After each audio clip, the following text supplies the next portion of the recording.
7교시 시작합니다, 여러분. 이제 26과 진화론과 인간의 기원입니다. 우리 교재로는 여러분 이 교재 26과죠.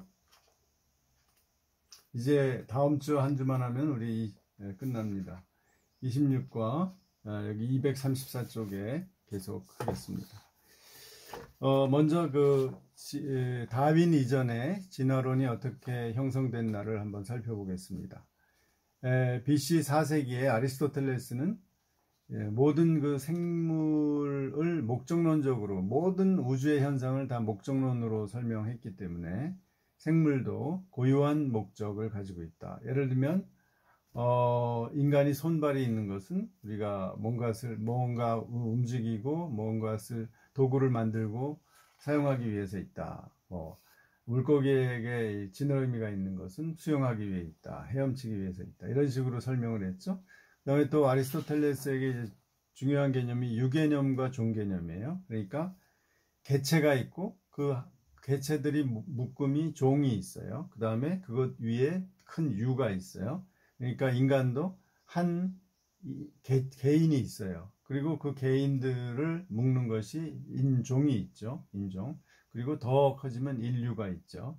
이렇게 세 단계로 나눴는데 이렇게 거의 생물학에서 발전이라는 게 없었죠. 의학도 연결해서 굉장히 늦게 우리가 발전했다는 것을 알고 있죠.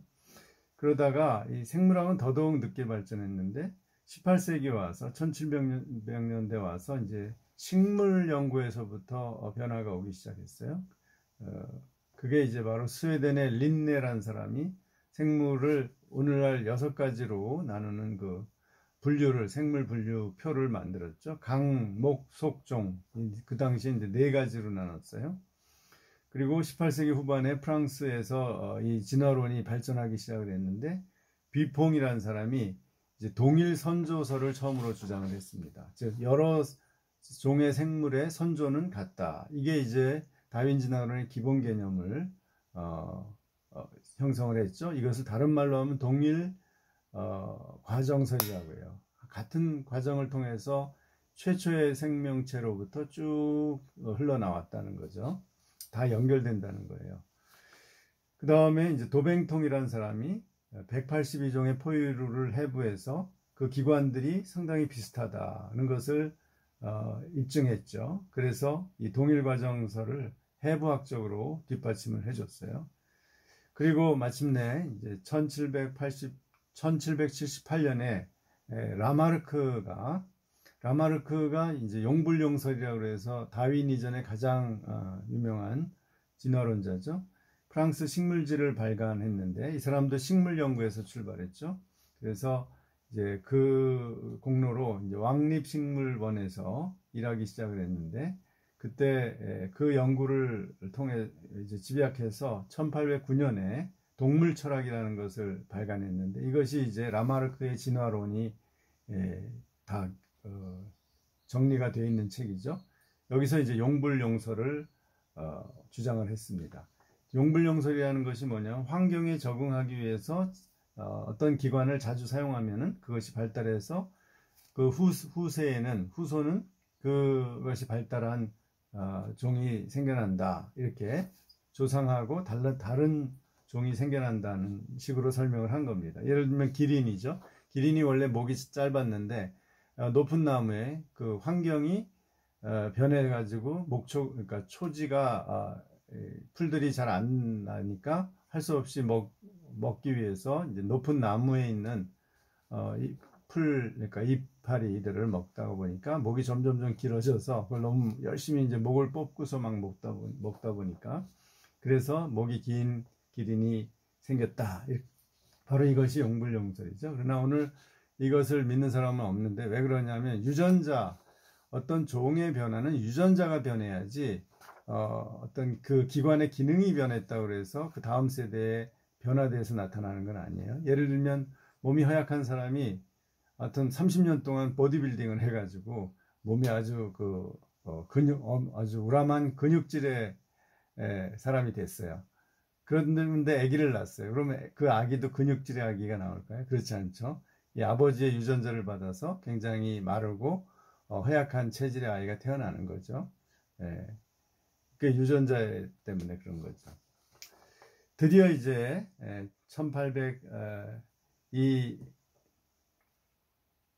1809년에 다윈이 태어납니다. 동물 철학이 발간된 그 해. 그래서 이 사람은 다윈은 그 집안이 의사 집안이에요. 그래서 굉장히 여유가 있는 그런 집안에서 태어나서 뭐 의사가 되라고 이제 가업을 이어서 의사가 되라고 아버지가 에딘버러 대학에 보냈는데 이 수술하는 게 싫어가지고 끔찍해서 때려치고 신학을 공부했습니다. 다윈이.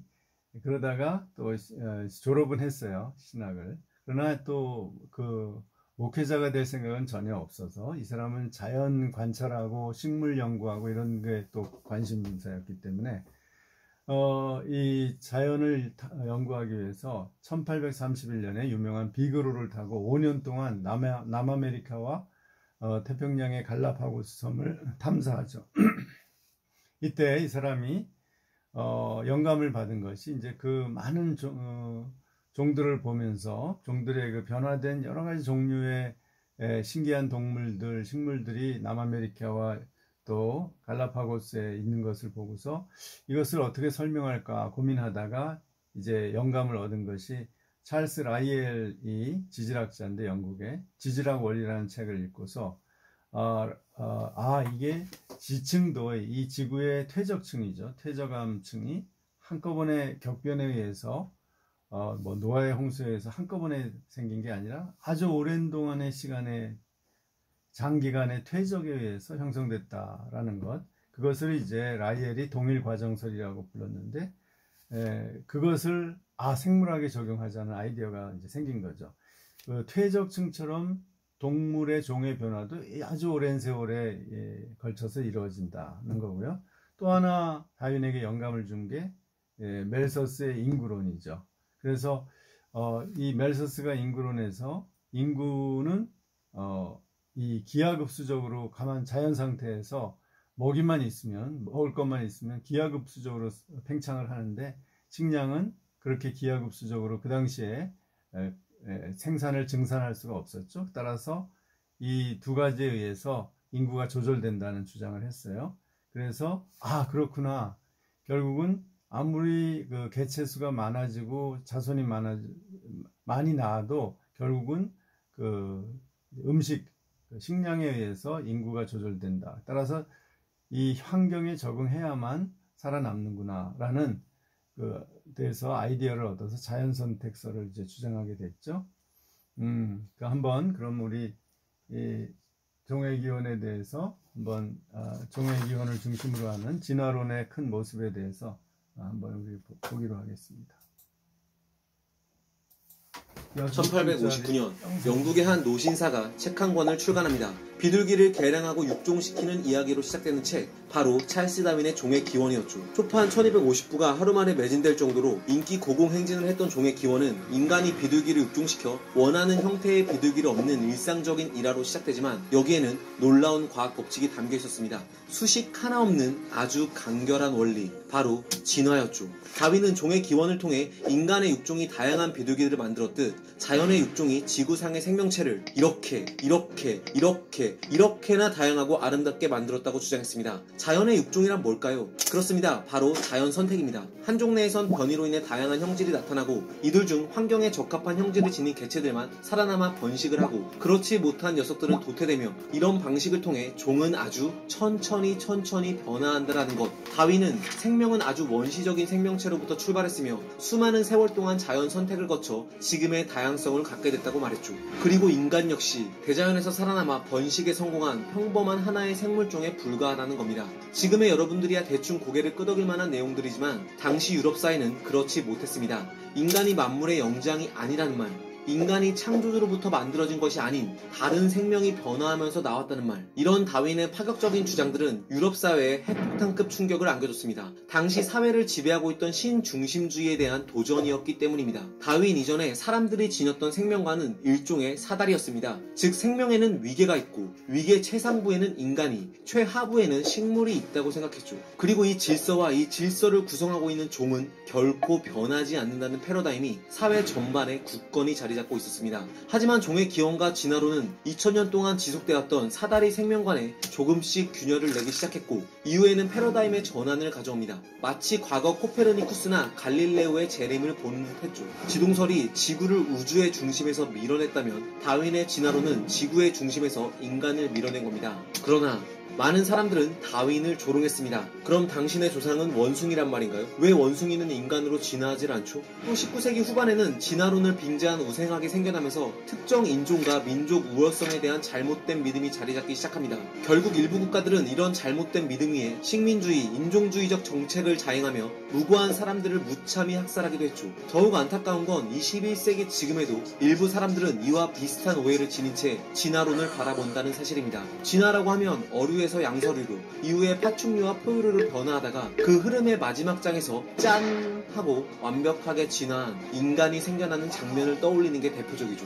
또 진화는 일직선으로 일어나며 마치 고등한 생명체로 되어가는 방향성이 있다고 여기기도 합니다. 나중에 나온 종이 더 진보돼 있고 그 이전의 종들은 열등하다고 생각하기도 하죠. 하지만 진화는 진보가 아니며 방향성도 의도적이지도 않습니다. 진화는 목적과 방향 없이 맹목적으로 자라나는 생명의 나무입니다.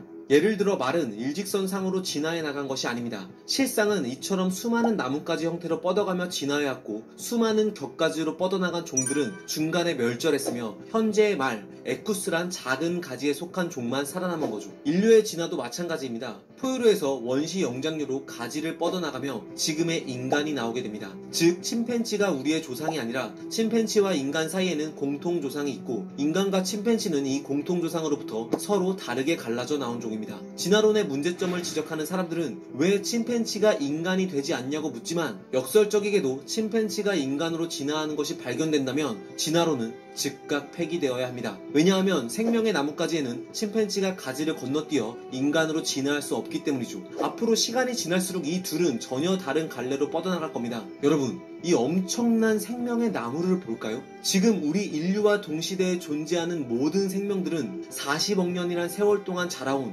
거대한 생명의 나무에서 이제 막 뻗어나온 새싹들입니다. 그리고 지구상 모든 종들은 저마다 처한 환경에 적응해 살아남았을 뿐 어떤 종이 다른 종보다 우위에 있거나 더 진보돼 있다고 말하기도 힘들죠. 우리가 식물보다 우월할까요? 우리가 고래보다 우월할까요? 사실은 인간은 번식 속도 면에서는 박테리아 발끝에도 미치지 못합니다. 그렇습니다. 진화론은 우리에게 생명엔 우열 관계가 없다는 일종의 생명평등관이란 철학적인 메시지를 던져줍니다. 생명은 이렇게 적응과 변화를 반복할 뿐인데 과거 유럽 열강이 사람에게 우열 관계를 매겨가며 차별과 학살을 자행해온 건 얼마나 어리석은 일일까요? 진화생물학자 리처드 도킨스는 이렇게 말했습니다. 한 행성의 지적 생명체가 성숙했다고 말할 수 있는 때는 자기 종의 존재의 이유를 알아냈을 때다 라고 말이죠. 우리는 어디에서 왔을까요?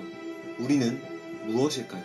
우리는 어디로 가고 있을까요? 진화론은 이런 질문에 대한 합리적으로 답을 찾아가게 해주는 길잡이 역할을 합니다. 이처럼 인류에게 성찰의 메시지를 던져준 과학적 발견은 흔치 않습니다. 한번 생각해보세요. 지구의 모든 생명체가 40억 년 동안 진화해온 산물이라는 사실을 말이죠. 그리고 그동안 멸종된 30억 종들과 우리가 보이지 않는 수많은 나뭇가지들로 연결되어 있다는 사실을 말이죠. 진화론에는 상대성 이론처럼 복잡한 수식도 난해한 숫자도 없지만 우리에게 통찰과 생명의 경이로움을 선사합니다. 진화론 그리고 자연 선택은 마치 중력 법칙처럼 생명의 다양성을 설명하는 매우 보편적 법칙입니다. 그리고 이 법칙을 발견함으로써 우리는 인간이라는 종의 존재를 제대로 이해할 수 있게 됐고 그렇게 인류는 한 단계 도약할 수 있었습니다. 이렇다면 진화론은 많은 사람들이 배울 가치가 있는 과학 이론이 아닐까요? 그래서인지 종의 기원의 마지막 문장을 곱씹어보면 꽤 낭만적으로 다가옵니다. 처음에 몇몇 또는 하나의 형태로 숨결이 불어넣어진 생명이 불변의 중력 법칙에 따라 이 행성이 회전하는 동안 여러가지 힘을 통해 그토록 단순한 시작에서부터 가장 아름답고 경이로우며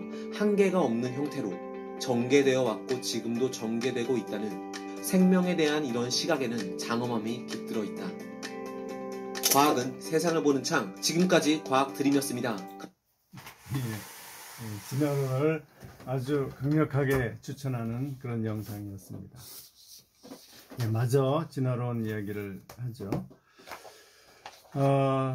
이제 그래서 다윈은 20년 동안 그 비그로 여행 후에 자기의 이론을 만들어 오면서 좀 발표하는 걸 꺼렸죠. 왜냐하면 그걸 발표했을 때 나타날 그 충격과 파장 때문에.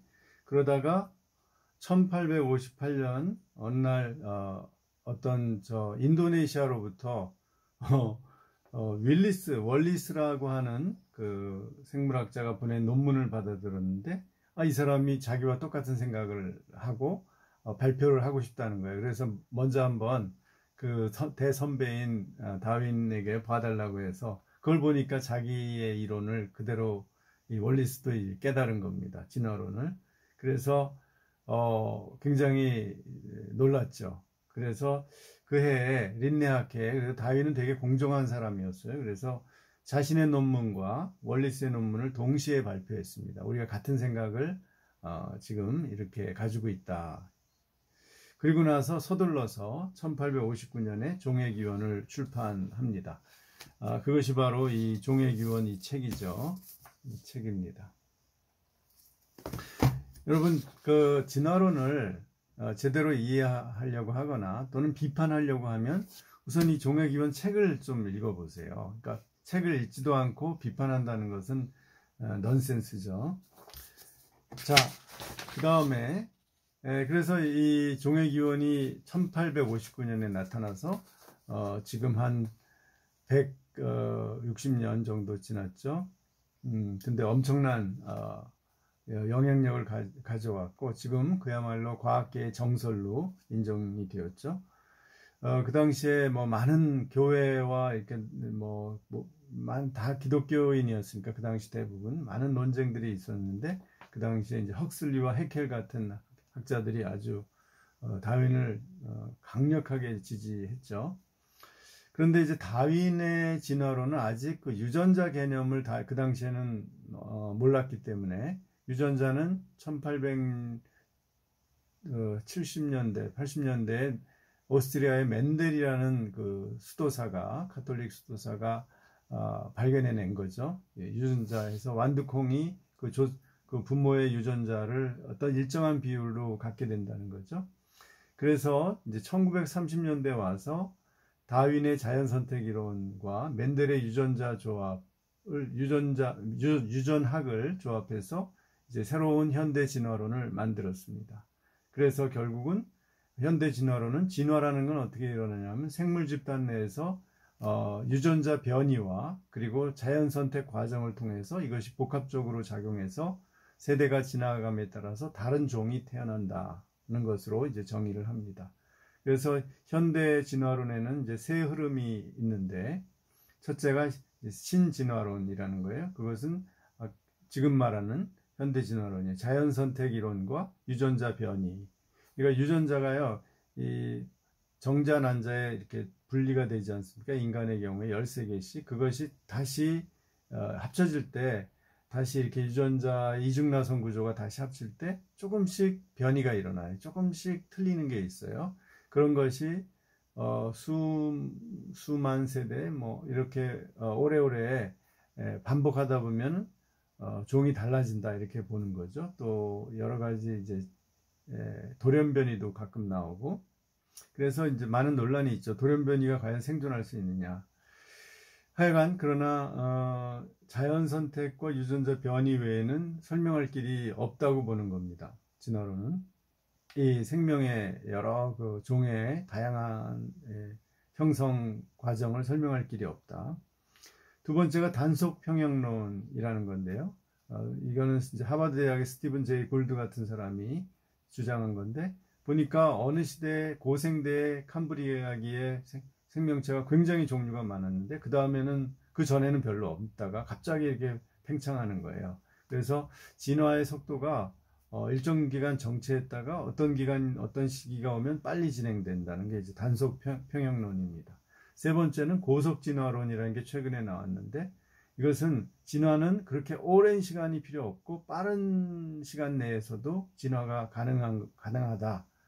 그것을 실험적으로 관찰 가능하다. 그래서 미생물 같은 것이 이제 실험을 통해서 자꾸 변화하잖아요. 변종이 생기고 이런 과정들을 실험적으로 관찰을 하면서 이것을 진화의 하나의 모델로 보는 거죠. 이런 것들이 있습니다. 그런데 자, 다윈이 신에 대해서 그 당시 기독교의 하나님에 대해서 어떻게 생각을 했을까요? 예를 들면 도킨스 같은 사람은 뭐 당연히 이런 종교는 어리석은 것이고 그리고 진화론을 믿으면 종교를 버려야 된다 이렇게 얘기하고 있지만 요 조금 아까 읽은데 좀 빠진 게 있어요. 이 영상에. 그래서 한번 제가 보면은 종의 기원 마지막에 보면은요 이렇게 나와 있어요. 마지막 이게 초판인데요. 제가 한번 읽어드릴게요. 여기 이렇게 종의 기원의 마지막 장에 마지막 페이지입니다. 그리하여 그리하여 직접으로 자연계의 싸움에서 또한 기근과 죽음에서 우리가 생각할 수 있는 최고의 일, 다시 말해서 고등동물의 생성으로 직접 귀결되는 것이다. 생명은 그 여러 가지 능력과 함께 맨 처음에 조물주에 의해 근소한 것 혹은 단 하나의 형태로 불어넣어졌다는 그리고 이 행성이 확고한 중력 법칙에 따라 회전하는 동안에 그토록 단순한 발단에서 극히 아름답고 극히 경탄할 무한의 형태가 산출되고 지금도 산출되고 있다는 이 견해 속에는 장엄함이 깃들어 있는 것이다. 이렇게 나옵니다. 그러니까 이 책에 나와요. 그러니까 다윈은 이제 불가지론자였어요. 내가 신이 있는지 없는지 잘 모르겠다라는 거예요. 그의 아내는 엠마라고 하는데 굉장히 다윈이 자기 아내를 사랑했는데 아주 독실한 기독교 신자였고 그래서 다윈이 굉장히 갈등을 많이 했다고 그래요. 아내 때문에. 또 아내도 굉장히 다윈을 걱정했고 그런데 결국 이 사람은 나는 신을 부정하지는 않는다 라는 어떤 그런 자기의 입장을 표현하기 위해서 마지막에 이렇게 조물주라는 말을 표현한 거죠. 그러니까 다윈의 입장은 진화론을 믿는다고 해서 반드시 무신론자가 될 이유는 없다. 이런 뜻을 이렇게 마지막 단락에 표현한 거겠죠. 자, 그러면 진화론은 약점이 없나? 여기 이 영상에는 진화론은 중력 법칙과 같은 자연 법칙이다 이렇게 얘기했는데 그렇다면 진화론을 이볼루션 티오리라고 하지 않고 이볼루션 로우라고 과학계에서 부릅니다. 그런데 지금 여전히 이제 티오리라고 부르거든요. 그 이야기는 아직도 법칙으로 확인될 만큼 완벽하지는 않다는 뜻이에요. 그래서 그럼 그 진화론이 하나의 이론인데 물론 지금 표준 이론이죠. 교과서에도 다 나오고 모든 사람들이 다 진화라고 표현하잖아요. 요즘 별들의 진화. 사실 진화라는 개념은 원래 생물 현상에만 적용되는 건데 이제 그것이 너무 이렇게 일반화되고 유행하다 보니까 별의 진화, 화학적 진화, 모든 데 쓰죠. 그런데 진화론이 약점이 없는 건 아니에요. 저도 이제 진화론을 공부하고 있는데 유명한 오스트리아의 비인 대학에 진화 생물학자가 있는데 이 사람이 부케티스라는 사람이에요. 프란츠 부케티스. 이 사람이 책을 많이 썼고 우리나라에도 번역이 꽤 대여섯 권 되어 있습니다. 이 사람의 책 중에 진화는 진화한다 이런 재밌는 책이 있는데 제가 한번 읽어보니까 이분이 진화 생물학자지만 진화론의 약점을 인정하고 있어요. 재밌는 건데요. 한번 들어보십시오. 진화론자가 보는 진화론의 약점. 첫째, 최초의 단세포 생명체의 합성은 아직 불가능하다. 이에 관한 모든 가설과 실험은 아직 생명체가 아닌 무생물 합성의 수준에 머문다. 현재 할 수 있는 것은 DNA를 이미 생명체로 있는 그런 바이러스나 박테리아들의 이제 DNA를 잘라가지고 연결하는 재조합을 할 수 있을 뿐이다. 즉 무생물에서 단백질이나 아미노산에서 생명체를 만들어낸 이렇게 기본적인 어떤 단세포 생물을 만들어낸 거는 실험적으로나 자연 현상에서 확인되지 않는다는 거죠. 이게 이제 가장 출발점의 난점이죠. 아직 해결이 안 된 거죠. 과학적으로 그럴 수밖에 없지 않느냐라고 이제 추정해서 논리는 얘기할 수 있지만 과학적으로 실험과 관찰을 통해서 증명되지 않은 거예요. 무생물에서 어떻게 생물이 형성되는가?